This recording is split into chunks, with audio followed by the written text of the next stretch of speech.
This TwinPetes Investing podcast is brought to you in association with Sharescope, the UK's #1 investment data and analysis software for private investors and traders. Visit sharescope.co.uk and discover the advantage. Hello and welcome to the TwinPetes Investing podcast. This is podcast 146. 146 is the 4th of February. Yeah, that's right. We're already in Feb. And as you can see, for those on YouTube and those that are not on YouTube, we've got a guest with us. Yes, we have got Paul Edenbrow, the winner of the 2024 TwinPetes Investing Challenge with us, with an astonishing, my jaw dropped when Henry was always racing past 50% and said, oh yeah, we've got another person's actually gone over 50%. I was like, that person has to come on the show. I was banging on the table. And Paul has agreed to come on the show. So Paul is on the show after smashing it with 2024 with a 58.5. I've got the numbers right there, Paul?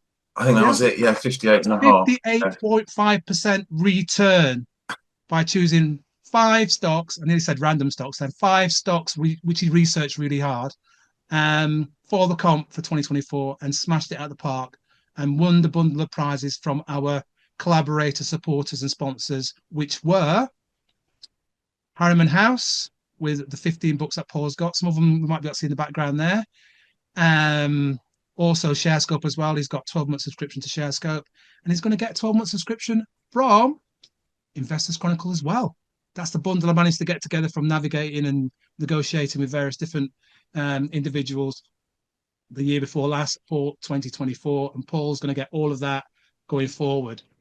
Welcome, Paul. Henry, welcome. Hi, Pete. Great to be here, Peter. Hi, Henry. Hi, Paul. Thank you ever so much for agreeing to come on, mate, and at short notice as well. We're going to go straight on here. We're going to dedicate this. We're going to do that to you, mate. Yeah, we're going to celebrate you in this pod, right? Wow. Henry, I think some of the things I know about you now as well. We're going to ask you some questions.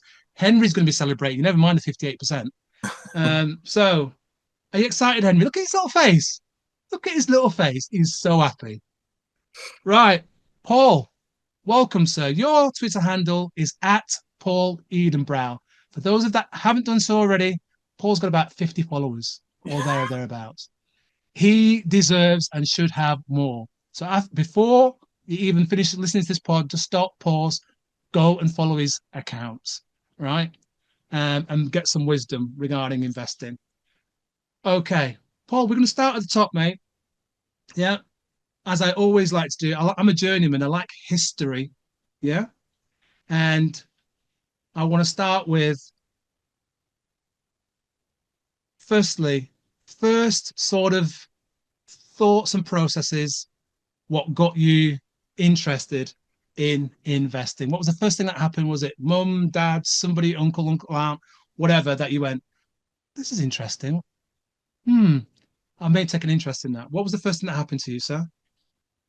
I guess my first sort of memory really is as a young boy in the 80s, when my dad, I remember dad talking about shares in British Gas and British Telecom as a result of privatisation in the 80s. And I think that really was my first recollection of anything sort of share related. Obviously, I didn't really know too much about what shares were back then, but I think that sparked my interest. And then, you know, as I've got older, I've always had an interest in business, an interest in finance. And another vivid memory I have is in I guess it must have been the 90s. I'm not really quite sure, to be honest. It's way before I started investing.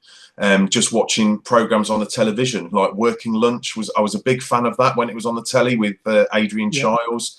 And I can vaguely remember some sort of fantasy share dealing television program on BBC Two or something. I have no idea what it was called, but I just thought that was quite interesting as well. I think I actually encouraged my dad to buy some shares in 1 or 2 companies. Of course, they absolutely tanked, so I don't know if he's forgiven me for that now. But you know, this is when I was a teenager, probably. And really, I sort of first got into investing properly with my own sort of real money, I guess. I think it was probably about 15 years ago now. Yeah. And anybody who's been in the, been trading, been investing for a long time will probably remember the big event that got me into it. And it was the GATWICK GUSHER, the UKOG. And there was a big news story that there'd been, I don't know, 50 billion barrels of oil or whatever found near Gatwick Airport. And I just thought, I've got this money. I think I'd set up my account on the trading platform. And I thought, right, today's the day I'm going to, buy some shares for the first time. And it was literally that news story that encouraged me to do it. So I bought some UKOG shares that day. And honestly, I think they went up 100% in literally half an hour. And I thought, wow, this is like amazing. And then I think they went down again in the, back to where I bought them. And about a similar time, another half hour. And I think I probably even made a loss on them. I can't remember. But I just remember at the end of the day, just thinking, this is absolutely crazy. This is wild how you can make this amount of money in such a short space of time. And that was really, from there, I was hooked really. And I've made some silly mistakes like that since, but that was really my first experience. Wow. I remember that when you mentioned Adrian Charles there and working lunch. I remember that a bit too early for Henry. We might be able to go back and I thought he looked have a look bit on Dave or on YouTube and find some of those references that you made there. Far too young. But he knows about it. I know that he knows about it. And the privatization, I know he knows about that. But I need to stop and reminiscing about that stuff, mate, and go and we're going to talk about your career and what you're doing a bit later. And I'm sure you must have been doing something related to what you're doing now at that time. But mate, what were you thinking? UKOG, Gatwick Gusher. I remember that story brilliantly. And I was like thinking, nah. And I too watched the share price go, I think it went up more than 100% on that particular day because all the news was all over it that day. It was in the press at the weekend. Yeah. It's got a very colourful CEO. Yeah. Yes. Or probably still has the same one. I've got to leap in here, guys. Right. So hold on a minute. The Gatwick Airport I've heard of. I'm guessing this is some sort of oil deal. Does somebody turn up in the papers and go, "We've found oil," and then at 10 o'clock get arrested or something? What's the story? Go, Paul. I'll let you give your version of the story. Go on. Well, apart from the arrest bit, I don't think you're too far from the mark, basically. I think there was if I remember, there was just one day there was a huge announcement and it was on breakfast TV and all sorts saying that this huge oil find had happened near Gatwick Airport, and we were going to, it was going to secure the British energy for the next few years, and we were going to get all this oil out of the ground, and it was fabulous, and this kind of thing. And yeah, I think, Pete, you're absolutely right. For some reason, 400% is in my head. This share price just went whoosh. Parabolic. Yeah. Parabolic. Yeah. Every single man and dog that had a trading account that day was piling in, literally. If they had 50 quid, they were piling. If they had 5 grand, they were piling in. And the traders were going in and out, and doubling and trebling the money on various different bits and pieces throughout that day. And I'm not even sure that day where it finished. So whether in fact it was the next day that it just went, somebody else came out with some news the following day or during the day and went, this is a load of nonsense. And it went whoosh, and almost came down as fast as it went up. It might have been, the time frame might be longer. The grey matter is not quite working here, but I remember it. And ever since then, I've followed the career of their colourful CEO, which is Dave Lenegas. That's right. Yeah. And I think there's themes out there, whether it be the current one's Bitcoin, I think, but it's been whatever mining push or whatever, he's been involved in an entity relating to something or other, and he'll list them, he'll JV with them, he's been on the stock market forever, and UKOG is still his baby, I think. Is that right, Paul? I don't know, to be honest. I don't keep a close eye on them anymore, but I just, I suppose that day was good times. I mean, maybe not if you looked at my trading account, but yeah, I mean, I hadn't even heard of trading back then, really. Like you say, people dipping in and out. I just thought, oh right, this is a winner. I'm going to stay the next 10 years or whatever. But so you're buying UKOG with a view that Yeah. If this has got oil underneath, buy it now for whatever the price was. I think it was still a penny stock then. Yeah. Buy it for a penny, and maybe it'll get to 5p, maybe it'll get to 10p, maybe get to exactly £1. That's exactly what. And when you see it at 5p straight away, you're thinking, whoa. And the other people are scalping all the way through that process for 20%, 100%, 400%. And they don't care. They've bought it literally for the time it takes for you to put the kettle on and boil the kettle to make a brew. Absolutely. That's exactly what happened. And as a newbie, you and I don't know that first time round. We think actually people are buying it and are planning to hold it. Yeah. No, they're not. Yeah, no, that's you've totally hit the nail on the head. You know, like I say, I was in there for the long term, really. And as I saw, I kept refreshing my balance, and it was going up and up. And I thought, I'm like the best trader in the world, And then, like I say, half an hour later, I was back, if not below where I started. So, yeah, fun times, but not to be recommended. Absolutely love that story, mate. Thank you for sharing that. Okay, we're going to get into a bit more about your investing and different sort of journey, but let's go back a bit now and let's talk about the bit studies, what you studied, how you got into your job, what you do now, so people get a perspective of who Paul Edenbrow is, please.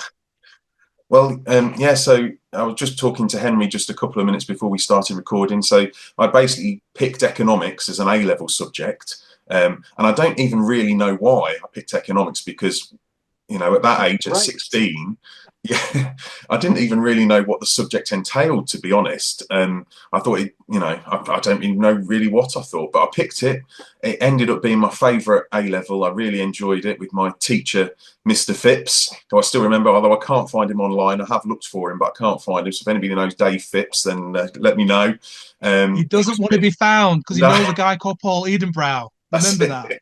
Yeah, no, he was inspirational to me, really. And I went to university. I did industrial economics at Nottingham University in the mid to late 90s. I did a couple of jobs after that. I wasn't really sure what I wanted to do. I didn't really like the idea of moving to London or working in the city. It just didn't really appeal to me.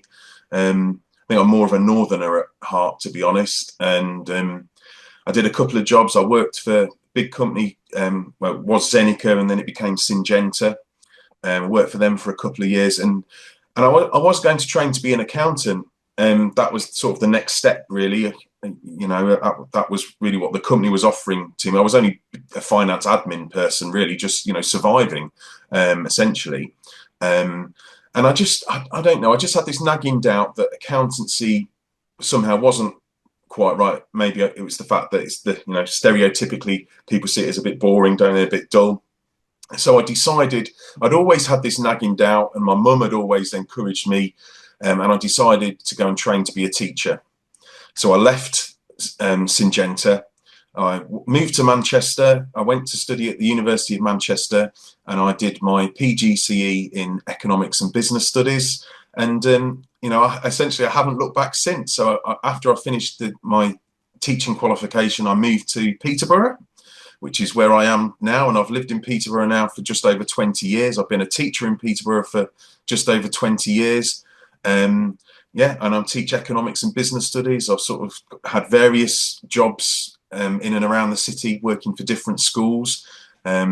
So I teach a lot of sixth formers now, economics, finance, business studies. I do a lot of the data-y type stuff for the school as well. That's the sort of brain I've got, really. I think I love an Excel spreadsheet, which I know is not everybody's cup of tea, but I'm one of those people that likes Excel. So, and you're talking all of Henry's things there now, mate. So I'm just going to leave this to Henry now to ask you a plethora of questions. I've got one main question I'm going to ask you if Henry doesn't cover it. You go, Henry, because he's mentioned Nottingham, he's mentioned economics, he's mentioned all the things, and even Excel sheets. So you go, you ask the questions that you want to ask on this section. If you really enjoy spreadsheets, you're going to love your subscription to ShareScope, because there's so much data in this thing, like you're going to have your mind blown. So you'll have fun with that. But I kind of wanted to ask, industrial economics. Now, that's a course that I think it's probably called something else today. But what does that actually involve, industrial economics? Yeah, I mean, really, what I wanted to do at university was a combination of business and economics. Economics was my favourite subject, but I didn't well, I was a bit scared of the maths, if I'm honest, the econometric side of like a straight economics degree. And I wanted to do like keep my options open, I guess. So a lot of universities do a degree called business economics, and it's obviously a combination between the two. And I was gutted because I really, really wanted to go to Nottingham. That was my first. I knew the city growing up. I loved the city. It ticked all the boxes of a place that I wanted to move to. But they didn't do business economics. So I was gutted, really. But I did my research, like I do with my stocks now, and and I realised that they did this course called industrial economics. It was actually pretty similar to business economics, and I thought, wow, this is absolutely perfect. It was a great degree. I still remember, and I tell this story to my students now. As part of the degree, we did a module called Computers in Business, and the very first term, the very first assessment, I had to send an email to the tutor. I've never been on the internet before. I've never sent an email before. Racy stuff, this. Exactly, and and I remember that vividly. And it was just a great degree, we did everything from insurance to marketing to obviously economics. I really, really enjoyed my degree. And in fact, I haven't actually never told this to a student, but one of my sort of proudest moments really was one of the sixth formers went to Nottingham to do industrial economics. One of my students, that was actually one of my proudest moments as a teacher, really.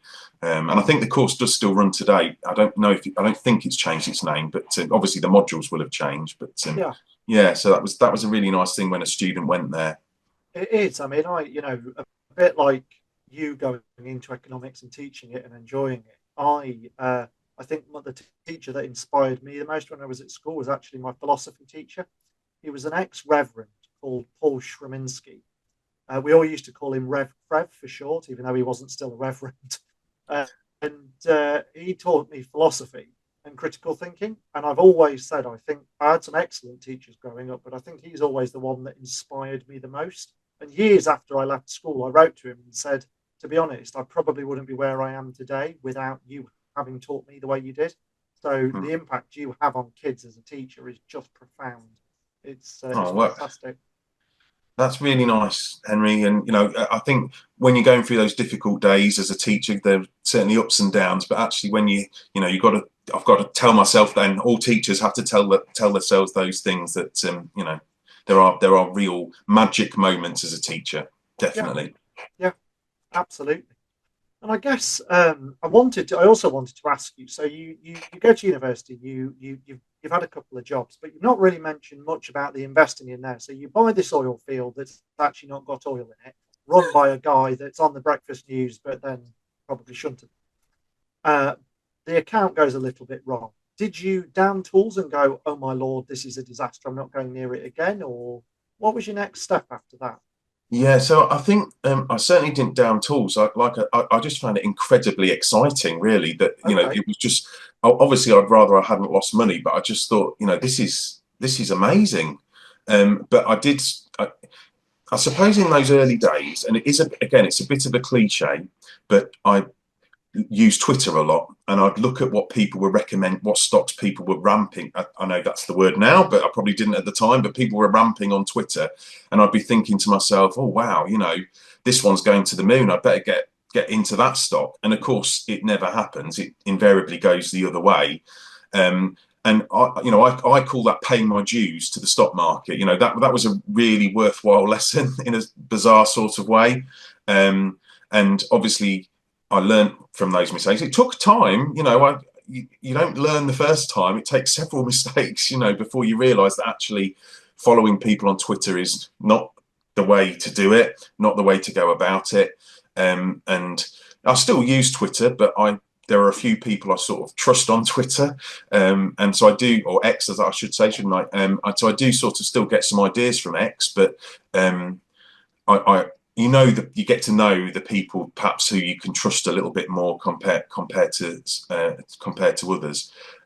So yeah, I say it took me several goes to learn from it. I wanted to learn about how the stock market worked. So I read I read lots of books. I essentially tried to consume as much information. It was before your podcast, but I'd be reading websites and doing research, and as I say, reading books in my spare time. I know Wheelie used to recommend the book, but The Naked Trader was the first one I read. I just think for anybody looking to get started, it's just a great starting point. It really is. Easy to read. It's entertaining. I have to be honest, I don't read a huge amount, but I will do now, of course. But I was going to say that's we'll talk about that later, definitely. Yeah, The Naked Trader is just a really good starting point. It's just really easy to read, and from there, that really, I think, gave me a grounding of some of the key principles. And I've read several books since, and I absolutely would not class myself as an expert now, but what I do is I like to consume information. Like I said, I watch your podcast every week. I watch other internet podcasts, and subscribe to a couple of websites and things, and I'll go on, check the RNSs most days. I just try and teach myself that way, really. This is a quick hello to you, our valued TwinPetes Investing podcast listener. Whatever channel you're listening to, please make sure to subscribe, and you'll always be the first to get the new episodes. Thank you for your continued support. That's a really admirable way of going about it, and also saying, I'm not an expert, and watch out for other people that are saying they're experts. I mean, I've got a blog I write, The Ethical Entrepreneur, that I've been writing for years, but I wouldn't say I'm an expert. You can sign up to my emails, but I don't know how to pick 10 baggers. I don't know how to pick one. I can't. In my portfolio, I presume everything I own today will be worth more at some point in the future. I think it's undervalued, but I know for a fact that some of them aren't. Some of them I've just got them wrong, and I can't tell you with much certainty which ones those are. And it takes, you have to be kind of humble about that and go, well, yeah, one day you've got an oil well with oil in it, the next day it's got nothing. Yeah. So you're educating yourself, you're reading your books, you're going on the blogs, you're listening to the podcasts. What would you say your sort of style? Would you say you've got a style of investing? How would you characterize your approach? I would say I try to have a style. When I sort of sometimes take a step back and I think to myself, why have I bought that? I can't, sometimes that's what I think. But I think my style is, I try and go for more small to mid caps. I think Pete called them tiddlers. I'm like 100 million market cap, around there, 100 to maybe 300 million market cap, something like that. And I suppose my starting point really is I'm trying to find companies that are profitable, definitely. Companies that have cash, and I like companies that don't have a huge amount of debt. That they're sort of key things. I also, again, slightly ironic because I've not always done this, but I try and only pick companies that I feel like I know what they, I understand the product. So again, these are sort of things that you talk about on the podcast. I try and stay away from oil companies now and mining companies, because I just don't understand what the RNSs are talking about, to be honest. When they talk, discoveries of various metals, I don't know what they mean. So I try and steer away from those kinds of companies. But yeah, they're really, I like profitable, cash-rich companies. That's my sort of, and relatively small, again, because obviously I guess the price is more likely to change up or down. They're more volatile, aren't they? Okay, so let me interject here then, Paul, and just ask you then, with regards to your tiddlers, fledgling companies, and we're going to get on to the portfolio that you had in 2024 for the TwinPetes Investing Challenge a bit later on. How do you screen for them, in a sense of you're looking at the A, what it does, do you understand what they do? B, levels of profitability. And obviously you've got certain sectors, you've already isolated oil and mining, so you've got others there now, you've got a whole swathe of companies to choose from. What's your process from going from, all of that to that? And as Henry said earlier, obviously now you've got the powerful software program that is Sharescope that will enhance you going forward as well. But What were you doing before? How were you doing it? You mentioned also as well that you were using Twitter and other social media platforms to see what other people were talking about, but had learned to go away and then do your own research on top of that. You know, not just going off it's a gusher, Paul. Come on, you must buy it now. Yeah. So 100%, tell me that, in respect to your style, but tell me about the process, please. So I think I have sort of two processes really. One is what you've just said there, getting ideas first. So it might be from your show, it might be from X or whatever, and just doing a bit of research. I do subscribe to a couple of websites already, and I think they're a great starting point. I don't have a huge amount of capital, so when I sort of saw the prices of some of the subscriptions, you sort of think that's quite a lot of money actually for a year to subscribe to them. But in terms of the money that I think it saved me over the long run, or made me over the long run, is actually arguably the best investment, you know. So yeah, I do subscribe to a couple of websites, and they do a lot of, although I do sort of understand the basics of balance sheets and profit and loss accounts, I feel like some of these websites just do the hard work for you almost, and you can get a very, very quick snapshot about whether they're a good company or not. I mean, the one that I subscribe to at the moment is, I do subscribe to Stockopedia, and I quite like their I think it's very simple to see according to their algorithm, you know, which companies are good and which ones aren't. It's very, very quick to see that. So I try on their scoring system. I generally don't buy anything that's got a score of less than 80. So that's, you know, a filtering system that I use that's pretty quick. Generally speaking, I wouldn't, if it's less than 80, I don't buy it. You know, so on top of that's their ranking system that they have on there, isn't it? Yeah, that's right. Yeah, 100's the best, 1 is the worst, essentially. So yeah, I wouldn't generally buy anything less than 80. And then add into that filtering, like I've already said, in terms of market cap.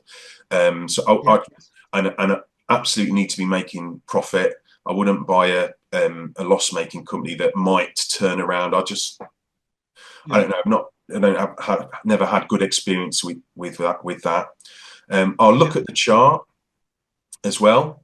I'm not a technical wizard, but I mean, I guess I'm pretty simple when it comes to chart. I generally buy shares in an uptrend. I've tried many times before to sort of catch a falling knife, or, you know, I've looked at shares and I think, oh, that's so cheap, it's no way it can go lower, you know, that's a bargain, let's buy some. And of course the inevitable happens. I mean, the worst one, I'll never repeat it, was Amigo loans. I think they're still going, I'm not 100% sure, but I can remember vividly I bought them 3 times within the space of about 3 weeks, thinking it's going to bounce, it's going to bounce. Every time, bought it, sold it, bought it. So I just didn't learn 3 times. I mean, that's just insanity, isn't it? But we've all been there. It's insanity, exactly. We've all been there, mate. I think my last one was probably DGI 9, and eventually, you know, when you have to punch yourself, you know you've gone too far. Yeah, yeah, we've all been there, mate. It's because we have this. Your words are brilliant. You know, surely you're screaming at yourself, going, surely it can't go any lower.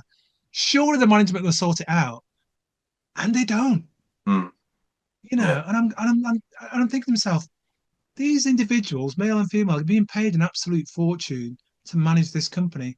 How hard can it be? They've got a team of people. Yeah, I'm here all my little lonesome. I've read everything. I've checked everything. I've double-thinked twice. Yeah, spent all this time researching it. All I'm asking you to do is manage my money and never all the other shareholders' money for us, please. And stop the share price from falling. And they can't. And you know what makes it even worse, Paul? They still take their salary. Right? Your investment, my investment, Henry's investment's gone like that. You know, to the point that it's just gone a straight line going downwards. We're not being paid to wait. We're losing the value of what we're invested in. They're still getting paid exactly the same salary. And when they run out of money, they'll come back and dilute you again. That's it. Yeah. Yeah. It's always the investor, the retail investor, isn't it, that loses out. Absolutely. So you mentioned earlier, and I'm intrigued by this, and I want to know where you got this number from and why. You said 100 mil to potentially 300 mil in your, I think that's a fledgling. It's called a fledgling class, right? Where and why did you end up in that? little segment there, that little, I mean, it's not a nice niche if it's profitable. It's got far more room to grow. But Yeah. why? I think that's really the reason. I just feel like there's more room for it to grow. You know, I think and particularly in the current market, there's a lot of really, really good companies that are undervalued, and cheap. You know, and certainly in terms of the competition, I wouldn't say I'd stick to that criteria, but it's a guide. You know, I mean, okay. I think there's some really big cap businesses, large cap businesses that I think are really good firms. But yeah, mainly I think it's just really the volatility side of things. I just think there's sort of room for them to grow more. I usually try and keep quite tight stop losses, which I know not everybody's in favour of, but if 10% as a rough guide is so I do try and keep my losses small, but obviously, things that you would talk about, Peter, letting your winners run. That's sort of part of my key philosophy, really. It doesn't always work.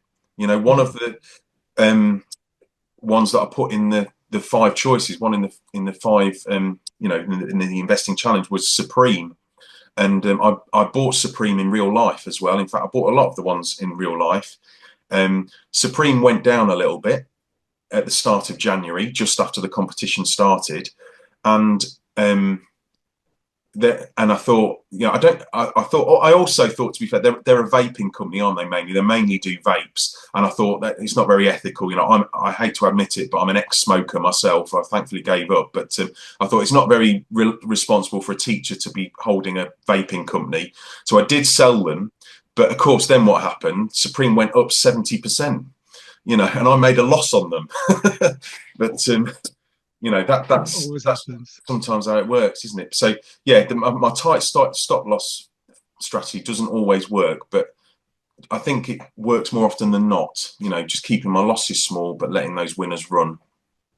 Absolutely. And did you get part of that strategy from Naked Trader? Was it because he talks about stop losses a lot, doesn't he, originally? Yeah, I think I probably did a bit from Naked Trader. Yeah. I don't. I certainly would have been in the back of my mind, certainly. Yeah, I mean, I've read a few books with various different strategies. I like the Phil Oakley book that actually was one of the prizes, but I have already read that one. But there's some good strategies. We're going to go through all them books in a minute, mate. I'm conscious of Henry I see him biting his lip. He's got a question there for you regarding what you've just said, I think. So sorry, Henry, go. Well, actually, no, it was more. I just wanted to backpedal on that a little bit because we've you've mentioned the competition entrance. Now, I don't reckon many of our audience members can remember which were the 5 companies you entered last year. So could you just remind us which were your 5 picks? Yeah. And shall I give you a brief reason why I picked them as well? Go for it. Absolutely. I mean, go for it.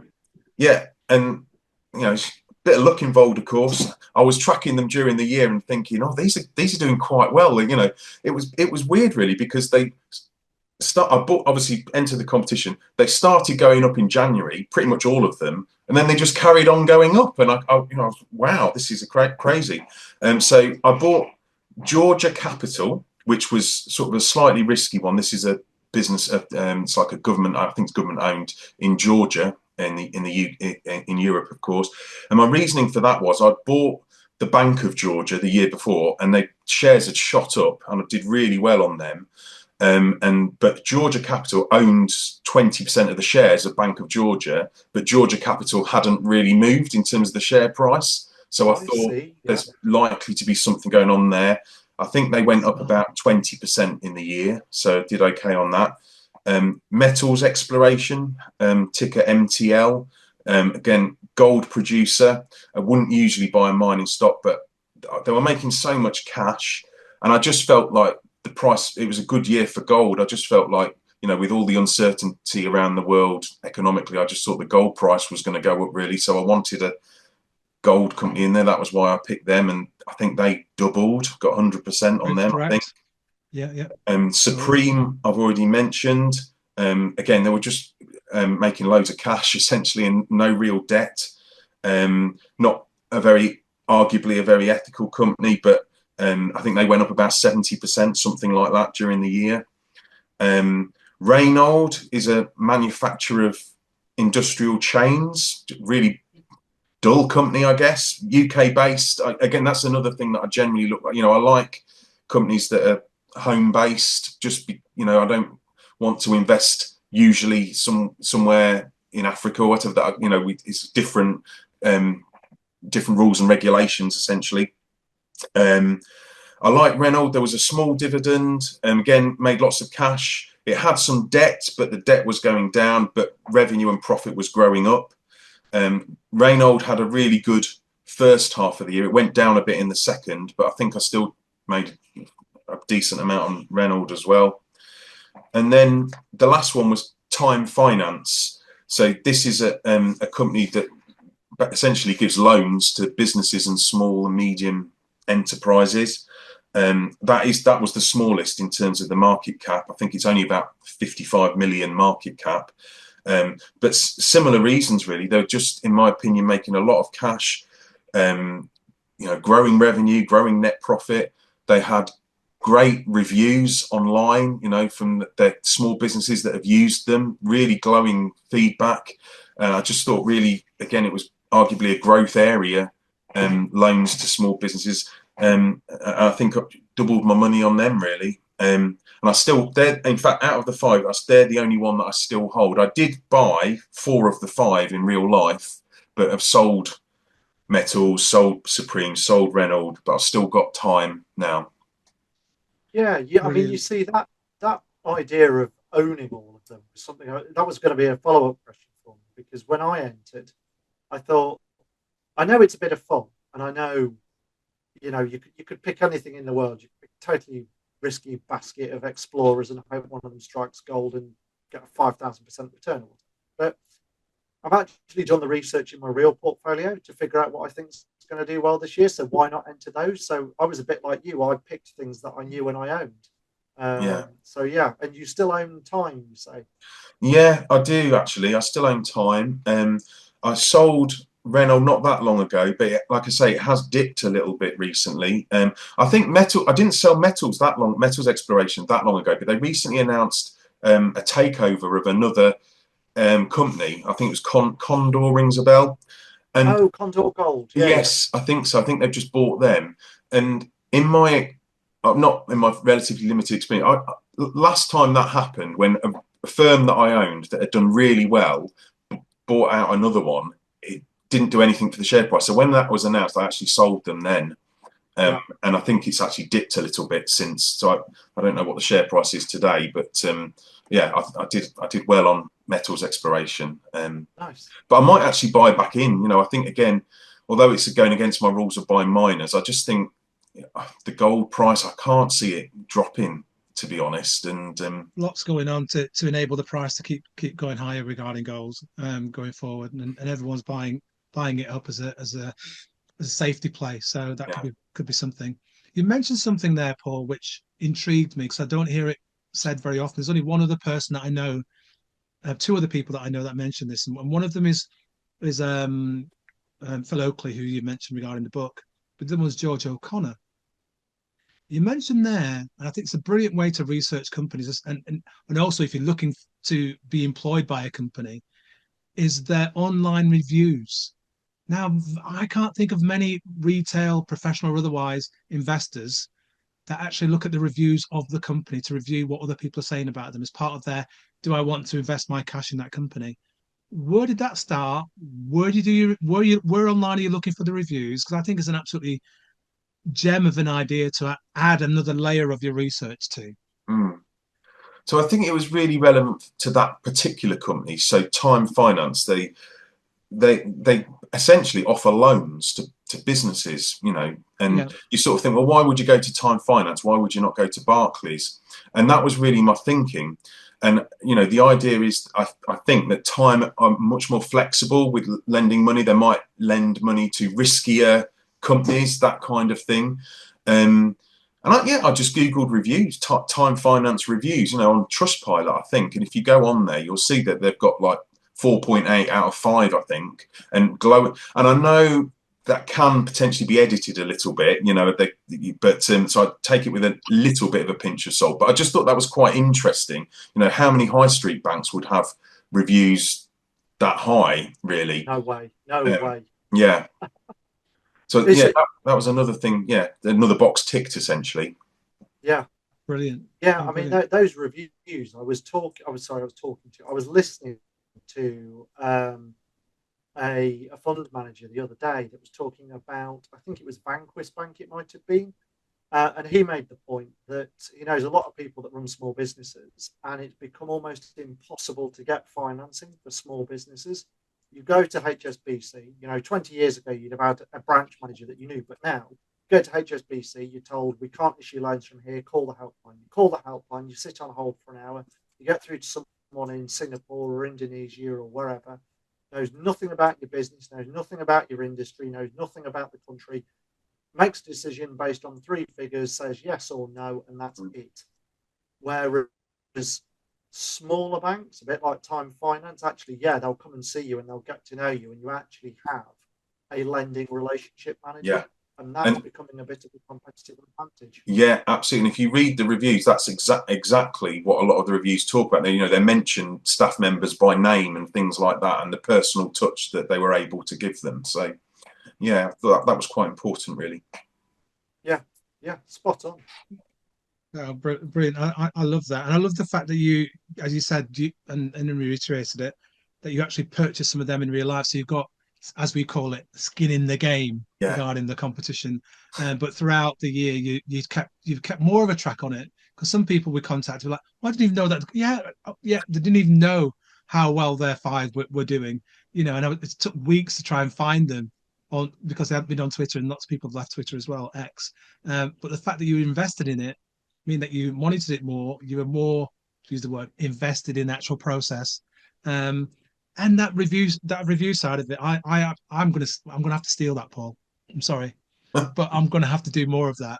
And people going, "You do enough research already," and I know I do. But to add that other layer of not complexity, but additional value add, I think is a really unique proposition to add to what you're doing. So yeah, that's definitely I love that idea. Right, so I could go back. I've got loads of questions from other things you said. I'm going to leave them, park them, conscious of the time. So you smashed the competition, right, with 58.5%. You've been sent the books by our collaborator and supporter, Harriman House. You've got the 15 books there, right? But before we even mention the books, I spot behind me, right, a drum set. Right? I know it's an investing pod, but talk me through a potential accountant, a potential city individual, a teacher that looks after 6th formers, etc., etc. House full of, I think you said earlier, 3 ladies and 3 girls, boss, female boss, and a female dog, I think. Yeah. And you're the one with the drum kit. So tell me about that, and then we'll get back to the investing bit. What's going on here? Are you like making that noise to just shut them out? It's a good excuse. Is that stress being pushed away? Yeah, absolutely. I mean, there's an element. Explain. And when did it start, mate? Please. Yeah. Oh, yeah. There's an element of stress relief, certainly. No, I mean, I've been playing drums a long time. I mean, I probably started when I was 14 years old, to be honest. But wow. I played in a band when I was in my early 20s. Not a successful band, but it was good fun. And I never ever really I didn't pick up a set of drumsticks for probably 15, 20 years, to be honest. And then about 5 years ago, a friend of mine introduced me to her husband or partner, who I don't know how well you are versed in 80s music, Peter, but he was in Doctor and the Medics. You know Doctor and the Medics? Yeah. Yes, I know Doctor and the Medics, mate. Oh, yes. That's amazing. So I was in a band with the guitarist from Doctor and the Medics up until recently. Yeah. Mate, claim to fame. Forget about winning the comp. Claim to fame. Just put it on your bio on X. Yeah. Fantastic. But yeah, so that band has sadly folded now, but I'm in another band. We practice tomorrow night and just play gigs in the local area, at pubs and things. And I just really enjoy it. There's no better feeling really when you're on apart from getting a 10 bagger or whatever, but no better feeling than being on stage and everybody's singing along and dancing and having a great time. It's a real buzz. So yeah, I really enjoy doing that. Brilliant. So what genre of music are you banging away and doing the music to, and songs are you singing to? What genre? Yeah, I mean, we just do party pleasers, really, cover versions. So everything, stereophonics and Beatles songs, songs that people can sing along to. And, we always end with Sweet Caroline, very cheesy, but everybody just, it's a winner, isn't it? It's a winner. My friend's favourite song, every time we go out to a business do, they always, because her name's Eileen, she's like the numero uno business person in East Midlands. They always close with "Come on, Eileen," and we all absolutely go ballistic. Do you play that? Do you do that song? No, we don't actually, but maybe that's one to add to the list. Yeah, you can add to the list. Okie dokie. No, brilliant, mate. Thank you for sharing that. And you've got to have a passion, mate. You've got to have something that you have to have that. Yeah, keeps your heart just pumping away. Right. Let's talk about the books then, mate. 15 glorious books by 15 fantastic authors. You're going to need another shelf now, aren't you? Yeah. Oh, absolutely. Yeah, it's going to keep you busy for quite a while, I think. Yeah, absolutely. So talk us through your books. Which ones have you already thumbed through? Which one are you keenest to have a look at first? And which one were you thinking when you opened the box went, oh, yes. There's always one that you pull out and you go, dum, dum, dum. I think, this is... As I say, I have looked at this one before, the Phil Oakley one, but I think it's a great book. It's complex in places. I wouldn't read this before The Naked Trader, but in terms of sort of strategy and things, it's a really, really good one. Brilliant. Yeah. I've had a couple of messages from people on Twitter of the authors. Let me just find them if I can help. Yeah, I mean, this one. Yeah. From Akil Patel, The Secret Wealth Advantage. I've not read this one myself, but I think this is going to be the first one. I've not read that one yet myself. I do have a copy. Yeah. Yeah, so that's probably going to be my first one. I'm quite interested on the. Oh, you've got it in front of you, actually. Mate. Yeah. It's now sold 7 million copies, I believe. Is that right? Yeah. I've not read it in various different languages as well. Okay. Amazing. Yeah, I mean I highly recommend that. Okay. I keep saying this, and it's only in the last couple of years that other people are getting in tune with it. And I'm saying, well, that's the reason why the book sold so many, is because the biggest part of investing isn't the buying and selling and the research. It's the psychology whilst you're holding the stock, because the market's doing all kinds of stuff. Oh, Russia's going to do that, or I sell all my stocks. Oh, Trump's going to do that, or I sell all my stocks. It's like, you've got to just sort this out upstairs, and that book will certainly help. Yeah. And I think, sometimes I think I have sorted it out, but then, we all do. And then you sort of think to yourself, hang on a minute, I've just bought Amigo 3 times, and clearly I have to sort of play that back in my head. True. That is so true. And I think I've had a flick through this one as well. Steve Clapham, Forensic Accounting, yeah. Brilliant. So, they're the ones. Keep an eye out. Going back to Morgan Housel, this year, I'm led to believe at some point this year there might be a second. Well, no, the second book is out actually. Book is out, so keep an eye out for his second book as well. I'm hoping we haven't finalised it yet, that I'm going to be able to include that second book in the 15 we get for this year. Yeah. All right. So carry on with your books, mate. Just go through them as you want. So From Zero to Millionaire. Yeah. I'm not familiar with this one, I'll be honest, but. I think going the other way is a lot easier, Paul. Yeah, yes, absolutely. Millionaire to Zero. Yeah. Henry Viola. I thought he'd been quiet for a little while. I was going to say I could write the alternative version anyway. Yeah. Go. Inspirational Investing, Amanda Taylor. Yeah, that's good. Good book. Investment Trust, that looks heavy going, but I'll give it a go.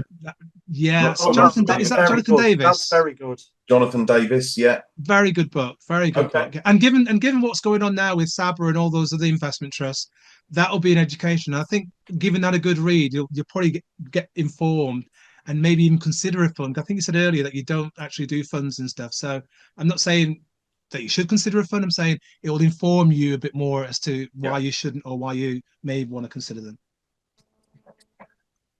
Looks that's right on my street, I think. Yeah. You can follow Ben Carlson on X and also Robin Powell as well. Both very good learned individuals. Great book that is. Yeah, and whilst I I do enjoy investing. I guess this is ultimately what I'm hoping to achieve. You know, well, we're all trying to achieve, mate. Yeah. Absolutely, that's why we do it. Pathfinders by J.L. Collins, again about financial independence. Yeah, another one, good one. Yeah, definitely. Again, I'm not so familiar with these, I'll be honest, but Just Keep Buying by Nick Maggiuli. No. See, I pronounced that wrong as well. And it's actually Maggiuli. Maggiuli. I'm not joking. I'm not joking. And he's on Twitter as well. He's heavy into the US side of things. I'm hoping to interview him at some stage when he's less involved in all what's going on in America. That's on my dream sheet of people to interview. I look forward to that. Russell Napier, Anatomy of a Bear, or The Bear. Absolutely phenomenal book, mate. I've not read it. Absolutely brilliant book. Okay, look forward to that. Doesn't get as much attention as it should do, that book. Okay. The Allocator's Edge by Phil Huber. Yeah, Phil Huber. Yeah, another good book. Yeah. Skeptical Investor. Yeah, there it is. Mr. John Stepex on X. Brilliant guy. Currently at Bloomberg. Is an awesome brain, mate. Chapter 13, is the chapter that I went to. I tend to just get a book, look at the chapters and go, and I've read that chapter over and over and over again. I've read the whole book, but I've read that chapter over again. And it's how to buy stocks for less than they're worth. And that just sits in. I'm like, whoop! Oh yeah, that's it. Worth a pound. Can I buy that at 50p or 60p or 70p? I'm all over it. Yeah, brilliant chapter 13. I remember that. I think I have read this one actually. 4 Ways to Beat the Market. Mm-hmm. Algie Hall. Algie Hall. We've had him on the show. Brilliant individual. Great spokesperson for all things investing. You might want to have a look in the foreword there. In a couple of people that actually spoken and written about the book. Yeah, you might notice a particular name in there. I don't want to brag or anything. Or is it at the back? On the back sleeve? Acknowledgements. Yeah. No. I'll have to have a flick through. I can see Phil. Yeah, there's a certain Peter Higgins was involved with that book. Oh right, okay. Well, I will certainly. Are you sure, Pete? Are you sure? You know, I'm absolutely sure. Do you want me to read you what it says? In, Paul. Let me read you. What does it say? Let me just see if I can find it. Oh my gosh. Have I even still got it? Oh, I can't. He sent me the script to the book and asked me to read it, and I just sent him a few bits back about some changes or potential things to consider, and then I wrote a little bit of not foreword, but a script on it. And he had it, and I didn't think he was going to do it, and he did it. He just added it to the book, which was absolutely bizarre. Oh, where is it? I can't find it now. It is there, folks. It'll be in there somewhere. Yeah, in there somewhere. I'll highlight it when I find it. I can't find it for love nor money now. Henry, any questions about all them lovely books, mate? And what and lovely collaborators giving him that book? Well, I was going to say I think it's fantastic. You've got the stack. There's a fair few in there I'd like to read. I mean, that Steve Clapham one's supposed to be excellent. That Allocator's Edge looks very, very interesting. There's some great books there. I mean, I think my only request really is, as you read them, Paul, please do let us know how you get on with them on Twitter. You know, what are they like? Because I'm probably going to be chasing you going up to Waterstones and buying my own copies. No, I'll do my best. I'm so grateful, you know, for the books from Harriman House and for you guys for running the competition. I'm still in shock, if I'm perfectly honest, but you know, I'm really grateful. So yeah, that's the least I can do. Brilliant. No, mate. Thank you ever so much. So, Henry, you going to say something? Carry on. No. I was, you know, I mean, for me, we are very grateful, to be honest, to Harriman House. We don't mention them all that often on the pod. But for anybody that's never really listened beyond hearing us mention them every now and again, I could honestly recommend go and have a look at their website, because, you know, I'm a little bit biased in saying this, but they honestly have got a fantastic catalogue of investing books. Really, really high quality authors. There's some really fascinating topics that they write about and publish. And, you know, I just think they're a great publishing house. So, you know, if people are listening to the podcast and do enjoy the content that Peter and I and Paul talk about and our guests talk about, you could do a lot worse than going up to Harriman House and picking up a few copies every now and again, because they're a very, very thoughtful publisher. So there's a lot of value there to be had for people that want to go shopping. Whether you are an experienced or new investor, you know how valuable it is to conduct portfolio enhancing analysis and to have easy access to data that will give you the edge. As a TwinPetes Investing podcast listener, you can access an exceptional offer. The UK's #1 investment data and analysis software for private investors and traders. This special TwinPetes offer is available to new subscribers only, and you can subscribe using the promo code TwinPetes. The incredible and exclusive offer means that monthly subscribers will get their second month free, and annual subscribers will get their 13th month free. Sign up and subscribe today using the TwinPetes promo code, and you can save up to £69. Visit sharescope.co.uk for further details and subscribe to the investing and trading analysis and data you need. Absolutely agree. Absolutely agree. Thank you for that, Henry. So what happened with regard to Algie's book, on that book somewhere, it says, to quote, and it's quoting me, this excellent book enables, inspires and supports the investor to focus on what truly matters to consistently beat the market. At times, it felt like the book was personally written for me, the private investor. And the reason why I said that at the time, and he ended up adding it in the book, was because, and he doesn't promote this well enough, I don't think, is because that book is absolutely intertwined with the psychology of investing. And this one here is now sold 7 million copies. I'm not sure Algie's book has sold 1 million copies, and it deserves to have sold that much because it's an absolutely fascinating book, as is all those 15. But I can't say this enough, and I don't say it enough on the pod, and I don't really get into the arguments with people on X anymore. I just let them get on with it, talking to themselves in echo chambers. Is the psychology of investing and actually getting better at that and not being thrown off. It's a bronco you're on. The market's just like that. Yeah. And if I say the B word, people think I said the F word, so I won't say what I was going to say about the thing before the bronco. But it is that hard. And we've seen it only this week and what happened on Friday with that regarding the US markets. And if you're holding NVIDIA or you're in Bitcoin and you're seeing it wobbling 5, 6, 16%, or Bitcoin going from 107 to all the way down to 90, you've got to know what you've got and the reasons why you've got it. And if you're holding a 10% stop loss, you would literally be in and out of it in the same day and hoping to buy it again and be out again. So sometimes you have to know what to quote the famous phrase, you've got to know what you own and why. Yeah. And once you know what you own and why, sometimes you can, Paul, with larger stocks, yeah, not smaller tiddlers and fledgling stocks, you can go, you know what, I'm buying that. And unless something significant has impinged that company, I am not going to look at it every day. I'm not going to look at it every month.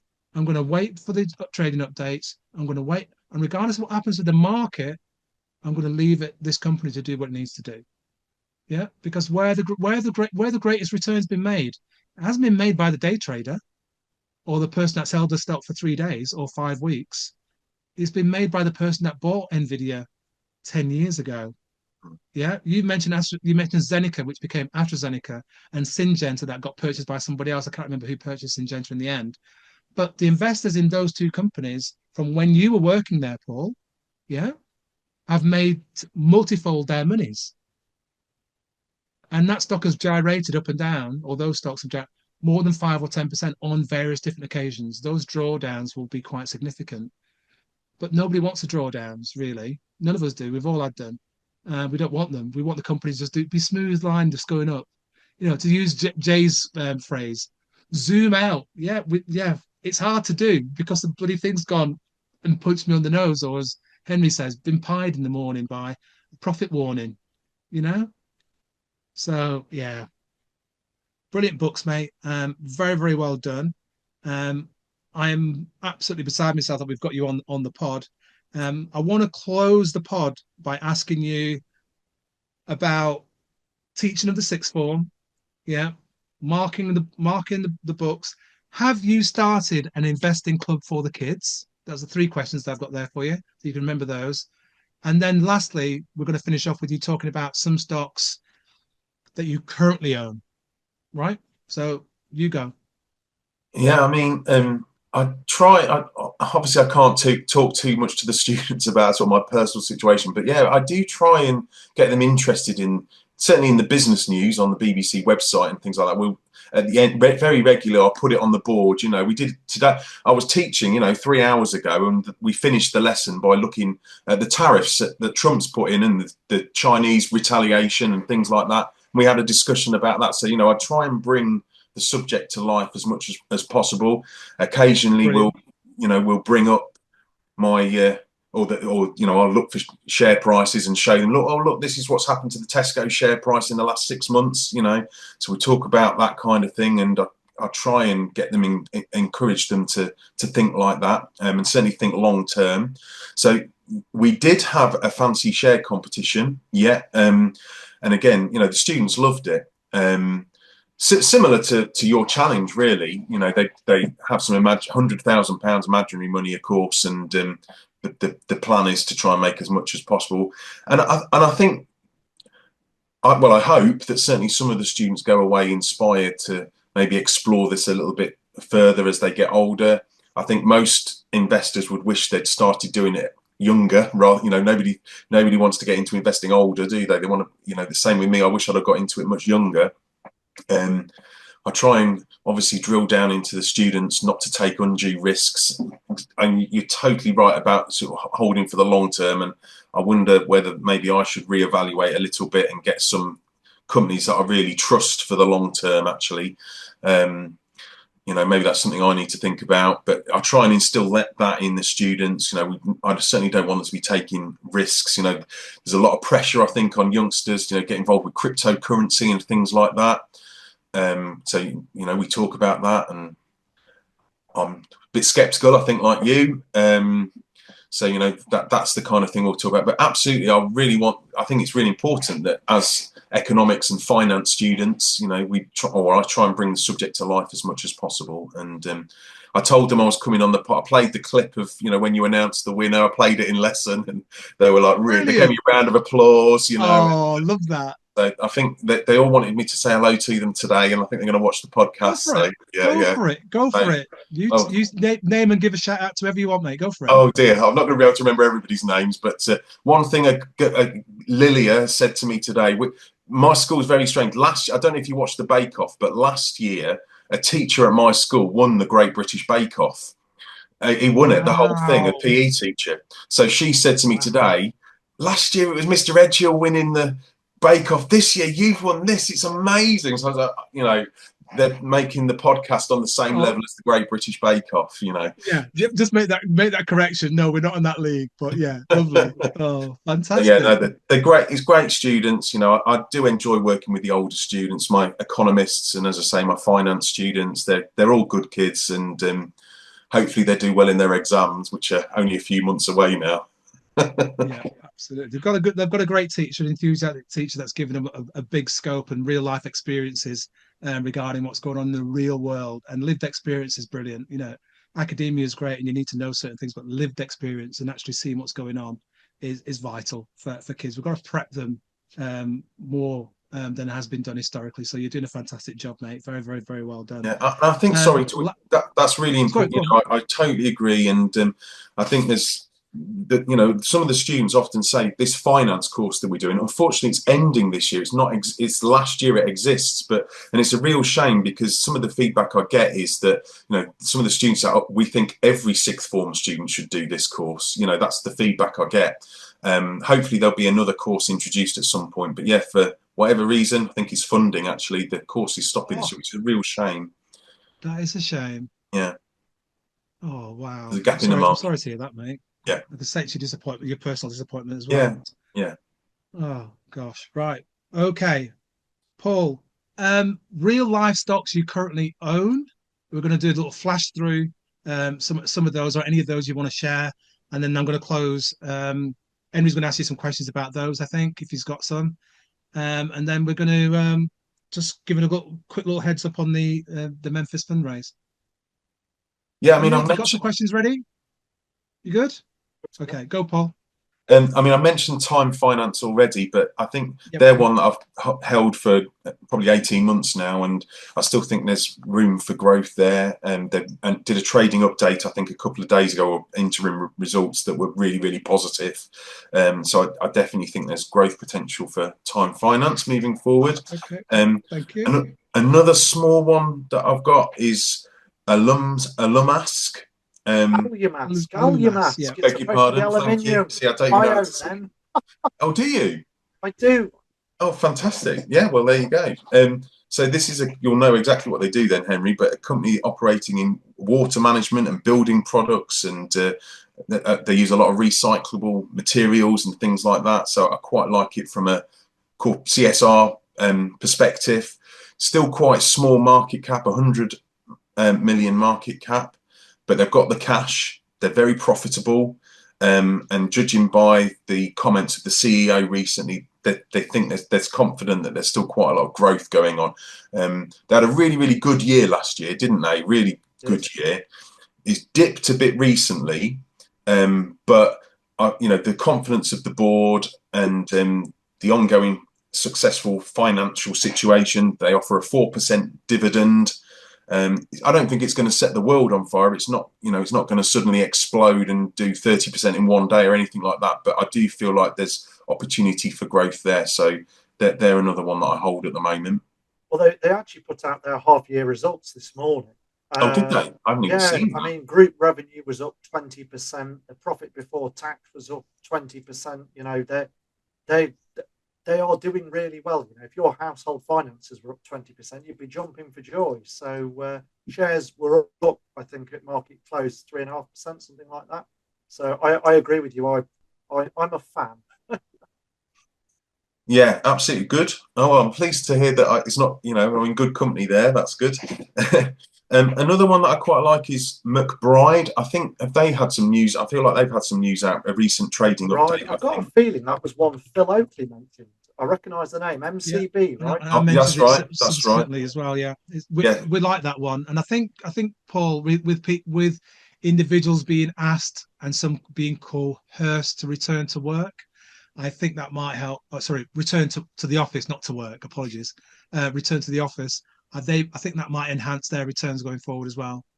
So yeah, that's a good call on that one. That's something I haven't thought about. But yeah, they do a lot of household products, don't they? And I think sort of supermarket own brands and things like that. And I think a lot with some of the more discount retailers, which I still think is a growth area. So I think McBride is one to look out for in terms of growth moving forward. Another one, again, it's slightly unethical, I'll be honest, but Gaming Realm, I think, is one that's got potential as well. GMR. They do slot machines, and so it's not really something that I'm not massively keen on promoting. But again, I just feel like I think they might have had some news out either today or today. Yeah. So I bought them a few months ago. I think I'm at about break even at the moment, but just again, really positive updates financially. 22% increase in revenue. 30% increase in profit recently, and then they're an innovative company, and I think again there's room to expand globally really with something like that. So yeah, they're four of the ones that I own. I still really like things like Next and Marks and Spencer. I don't own shares in them, but I'm talking about Next is I mean, I hate retailers with a passion, but Next is one that, if anyone ever mentions they own it to me, I'm quite happy to say that's a quality name. So yeah, 100%. They've just got it right, haven't they? They've got the online stuff, the next day delivery, the returns process. They've got in other brands into their website and things. Yeah, Next is just a phenomenal company. And the stores are actually quite pleasant as well. I was actually in one at lunchtime today, so a colleague of mine needed to pick up a parcel. And I remember looking around this store and thinking, you go into so many M&S's now and they're dropping to pieces. Really, really shabby clothing sections, half stocked.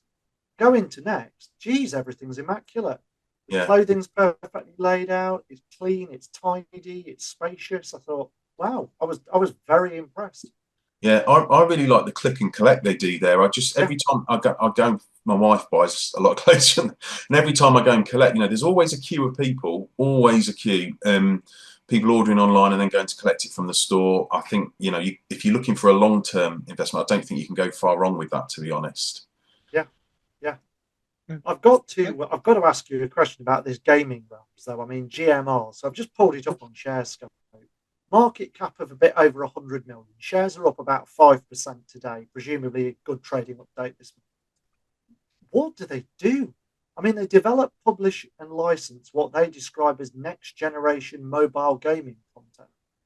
I think virtual what they do, reality, or no, I don't think it's quite as impressive as that, to be honest. I think it is literally like on a bookmaker's website, they operate slot machines, the online slot machines and things, and then make a contract with the bookmakers. I think that's a big part of their business. Right. I honestly, so online for the bookies. Yeah. Interesting. I mean, I've heard of the big. It means that once they've sold that to the bookies, they maintain it, but they take a revenue cut. That's right. Yeah. So that income stream is almost like a royalty, isn't it? Once they've set it up for the companies. That's not bad. That's not a bad angle to be. Like I say, being a school teacher, you're like thinking, I own that, but don't be going on them machines. But they've got some sort of specific characters, I think, that are sort of they have a range of games around this character, around this brand name that's been quite successfully received, quite well received by the people that goes on those websites. So brilliant. Love to hear that. I've got one question I was meant to ask you earlier, and I'll ask that before we close with the Menphys stuff, Paul. You mentioned stop losses before, and that's your main vehicle for exiting and getting out of stocks. On the occasions that you've got a really good quality stock and you've been involved in it for quite a while, it's not really irked you that much, and it's not really moved, fluctuated more than 10% on any given more than one occasion. Other than the stop loss, when do you and what do you do regarding saying, okay, it's not triggered my 10%, or it has triggered my 10%, but that's not the reason for me getting out of the stock and exiting the stock? What are the other reasons why you exit a stock, Paul? I think this is maybe something that I need to improve on. It's almost like a psychological factor, in the sense that I just maybe get a little bit bored. Another one that I've owned at the moment that hasn't moved much, but I think is a really good company, and I think you've mentioned it on the podcast actually, is Thorpe TFR, a lighting company. I don't think I've ever mentioned that. I'm not sure. Right. It does ring a bell. FW Thorpe. Yeah. That's right. FW Thorpe. That's right. And I did buy shares in them, and again, I just thought, this is like it's a really good company, very profitable, it ticked all my boxes, sort of thing. But I didn't very naively check volume, and there's just no volume there, and it literally hasn't moved in the 6 months or whatever. It was fluctuated here and there, but nothing really.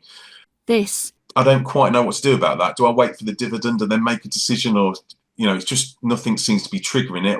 I think what I'll probably do is just wait for the next update, see what happens, because I'm hoping that the update will be positive. There's nothing to suggest that it won't be, so that's probably my strategy there. Wait for the news, really. Sorry, Henry, go ahead. I was going to say, I've got a friend of mine that's in a very similar, very low volume type investment, but it's a great business. They've been invested in it for about 5 years. Shares will move 5-6% on very little volume, but it's a great business. And what I've noticed tends to happen with this other firm is that nothing will happen for a year, and all of a sudden it'll leap up a bit, and then it'll settle. And you can collect your dividend the whole time, and it'll drop and it'll come back up. I think the thing is, as long as it's a good business, don't be afraid to hold it. You don't want to put your life savings in it, because if you try and sell it, you'll crater the price. But at the same time, it's actually quite a good business. So looking at the financials on Thorpe, I'd be tempted to sit tight, just collect your dividends. Or I'll just do that, Henry. I think I've done same. Yeah, you're absolutely right. I've done that a few times. Sort of got a bit bored, essentially, got out, and then a couple of months later, it's got shot up, and you sort of think, what was I thinking? You know, yeah, good advice. Brilliant. Thank you for that, Paul. Thank you, Henry. I'm just going to close this pod by giving you, ladies and gents, an update regarding the Menphys fundraise, and just to inform you as to what I'm raising the monies for this time. And we are going to be fundraising with the TwinPetes Investing pod and other things I'm going to do as well for a special educational needs employability scheme. And this is something we've run before. And last week, some of the young people started a work experience at the National Space Centre in Leicester, designed to help young people with special educational needs and disability gain valuable work experience. So what the money goes to is to prepare the kids, train the kids, get them ready to be able to go almost semi-independently onto these work placements. They get on the work placement, they do it at various different employers that we're engaged with, National Space Centre being one of them. They go onto the course, and hopefully in time they can get a job with various different employees that we're engaged with. So Caterpillar is one of the places that we've used in the past as well, and they've gone and ended up with jobs there as well. And so that's what I'm trying to do on this particular occasion. For the whole of the project we're going to run at the latter part of this year, it's going to cost about 30k, right? So I'm going to do my level best to push on and get as much of that money as possible so we can run this at the latter part of 2025 into 26 and get as many young people who have been disadvantaged. And the cohort we're going to be looking at and working with more closely within this particular scheme this year and next year are the kids that have been in the looked after system. They've actually been in the care system. So not only have they been in the care system, but they're disabled and in the care system. So if you think about all the disadvantages that they have been multiplied upon them, that's the cohort we're going to try and support the very best that we can this year. So if you can make a donation to the pod to support Menphys, please do so. You can go to the Just Giving page, which is www.justgiving.page/Peter Higgins. You should find that, or just type in Peter Higgins, Menphys, and all the money will go to Menphys. The last donation we had was from Martin Bedder. Thank you ever so much, Martin. Martin donated £50 plus gift aid and took our total to £365. And Martin's words were, "Good luck with this year's Menphys fundraising, a very worthy cause, chosen again, Peter. Oh, and pod 145 was spot on too. Thumbs up." So thank you very much for that, Martin.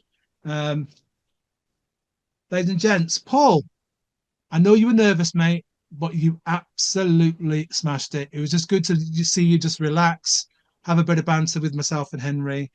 You know, he tried his best. He didn't really go on and bang on too much about Nottingham University and all things surrounding Nottingham being the bee's knees. So thank you ever so much for gracing us with your presence, truth of the universe. Well, thank you both very much for inviting me on. I really do appreciate it, and keep doing what you're doing. I really enjoy the podcast, and thank you.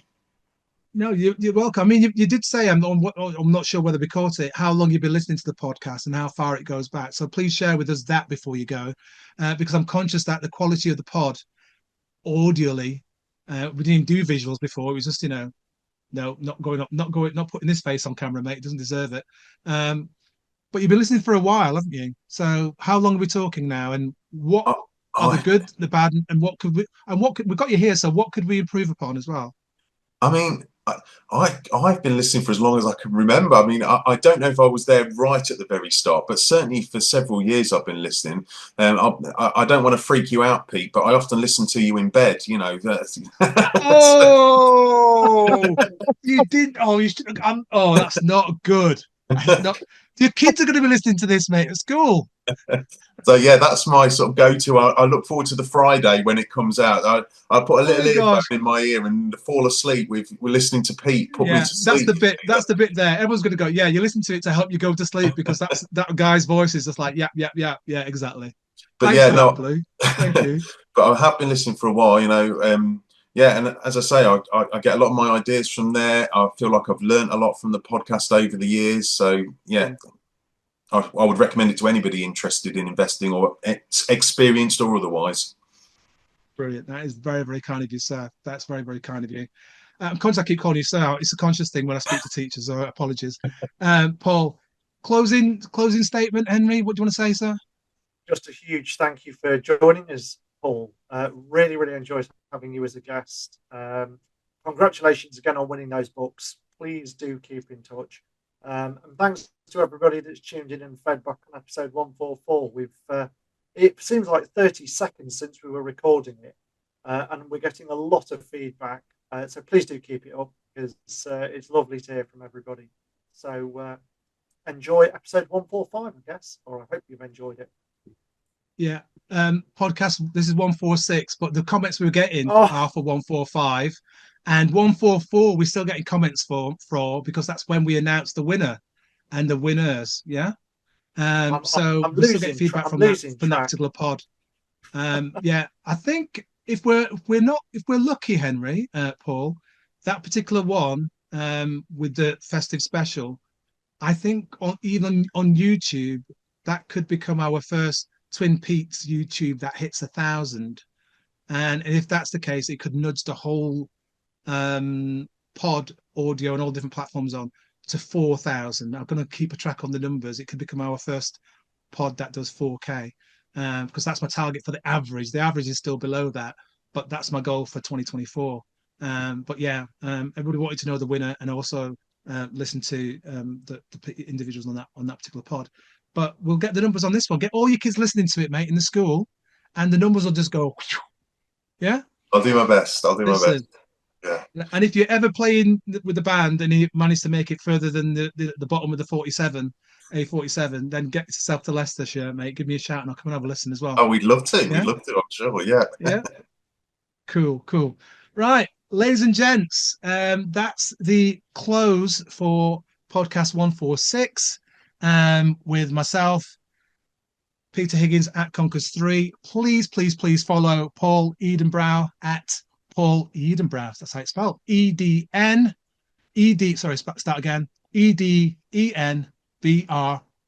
You can find him on Twitter and get him some significant number of followers.